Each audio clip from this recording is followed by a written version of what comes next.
Hello friends, இந்த வீடியோவில் என்ன பார்க்க போகிறோம்னா, திருப்பதியில் வந்து பார்த்திங்கன்னா இப்போ பக்தர்களுக்கு அன்னதானம் வழங்குறாங்க. மேலே திருப்பதியும் சரி, கீழே திருப்பதியும் சரி, அன்னதானம் வழங்கிட்டு இருக்காங்க. இப்போ வந்து பார்த்தீங்கன்னா புதுசாக வந்து என்ன பண்ண போகிறாங்க அப்படின்னா, ரசம், குழம்பு, எல்லாமே வந்து போடுறாங்க. காலை உணவு, மதிய உணவு. இப்போ அது கூட வந்து பார்த்திங்கன்னா மசால் வடையும் வந்து போட போகிறாங்களாம்.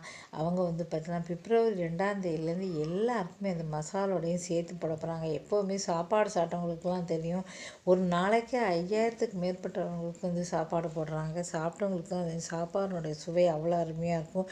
இன்னுமே வந்து பார்த்திங்கன்னா மசால் வடையும் வந்து போட போகிறாங்க. இதை கேட்டு பக்தர்கள் எல்லாருமே வந்து ரொம்ப ரொம்ப சந்தோஷமாக இருக்காங்க. இந்த திருப்பதியில் வந்து பார்த்திங்கன்னா உங்களுக்கு வந்து அன்னதானம் சாப்பிட பெருமாளோட பிரசாதம் கிடைக்கிறதுக்கே வந்து கொடுத்து வச்சுருக்கணும் அப்படின்னு சொல்லலாம். அந்த அளவு வந்து பார்த்திங்கன்னா அவ்வளோ சுவையாக இருக்கும். அந்த சாப்பாடு சாப்பிட்டவங்களுக்கு தான் அதனுடைய சுவை வந்து தெரியும்.